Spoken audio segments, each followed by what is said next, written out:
Indonesia adalah negeri yang sangat indah, alamnya luar biasa. Kepulauannya terdiri dari lebih dari 17.000 pulau.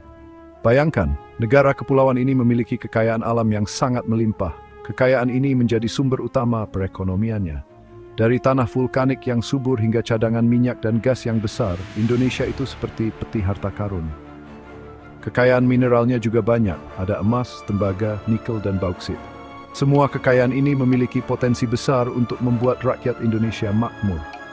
Tapi, kekayaan ini juga membawa tanggung jawab. Pengelolaan sumber daya alam ini sangat penting, baik untuk kita sekarang maupun untuk anak cucu kita nanti. Keputusan yang kita ambil hari ini akan menentukan masa depan bangsa.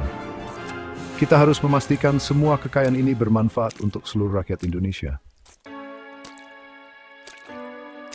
Undang-Undang Dasar 1945 menjadi dasar pengelolaan sumber daya alam di Indonesia. Pasal 33 menjelaskan prinsip-prinsip demokrasi ekonomi. Intinya, bumi, air, dan kekayaan alam yang terkandung di dalamnya dikuasai oleh negara. Tapi kontrol ini bukan sembarangan. Dilakukan untuk sebesar-besarnya kemakmuran rakyat. Pasal 33 ini semangatnya keadilan sosial. Sumber daya alam harus digunakan untuk kepentingan bersama. Ini pernyataan yang kuat.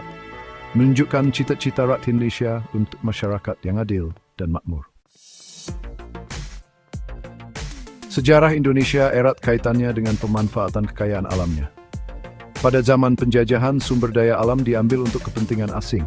Ini meninggalkan warisan berupa kemiskinan dan kesenjangan. Setelah merdeka, Indonesia mulai membangun negaranya. Caranya dengan memanfaatkan sumber daya alam untuk pertumbuhan ekonomi. Perjalanannya ada susah dan senangnya.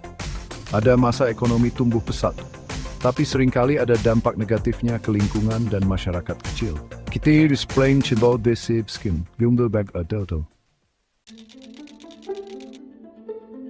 Bagian 4, kemakmuran untuk semua. Pengelolaan yang baik adalah kuncinya. Mengelola sumber daya alam dengan baik bukan hanya untuk mencari keuntungan sebanyak-banyaknya, tetapi memastikan semua orang merasakan manfaatnya. Ini berarti menciptakan lapangan kerja, membangun infrastruktur, dan investasi di pendidikan dan kesehatan. Juga melindungi lingkungan dan menghormati hak masyarakat setempat. Jika dikelola dengan baik, sumber daya alam bisa mendorong pertumbuhan ekonomi dan kemajuan sosial. Ini bisa menciptakan siklus kemakmuran untuk semua rakyat Indonesia. Ingat, kekayaan suatu bangsa rakyat pranayanya. Bagian 5. Peran negara, peraturan pengawasan dan keberlanjutan. Pemerintah Indonesia memiliki peran penting dalam pengelolaan sumber daya alam, memberi izin, mengumpulkan pajak, dan mengawasi peraturan lingkungan. Pemerintah harus bertanggung jawab, terbuka, dan jujur. Keberlanjutan harus menjadi prioritas utama. Artinya pembangunan ekonomi harus seimbang dengan perlindungan lingkungan. Juga memastikan generasi mendatang mewarisi planet yang sehat dan ekonomi yang maju. Bagian 6, menuju pengelolaan yang efektif, peta jalan untuk tindakan. Pengelolaan sumber daya alam yang efektif membutuhkan pendekatan yang menyeluruh. Ini termasuk memperkuat lembaga, meningkatkan transparansi dan akuntabilitas, dan melibatkan masyarakat lokal dalam pengambilan keputusan. Juga investasi dalam penelitian untuk menemukan cara yang lebih ramah lingkungan dalam mengelola sumber daya alam. Pendidikan dan kesadaran masyarakat juga penting. Rakyat Indonesia perlu memahami nilai warisan alam mereka dan pentingnya mengelola dengan bijak.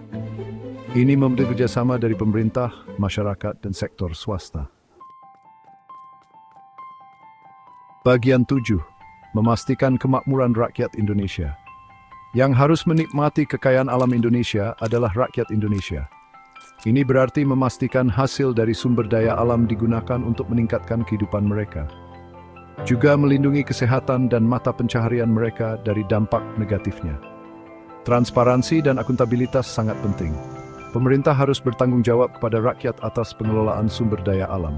Ini termasuk memberikan informasi tentang kontrak, pendapatan, dan dampak lingkungan. Juga membuat mekanisme agar masyarakat bisa ikut dalam pengambilan keputusan. Perjalanan menuju pengelolaan sumber daya alam yang berkelanjutan dan adil di Indonesia masih panjang.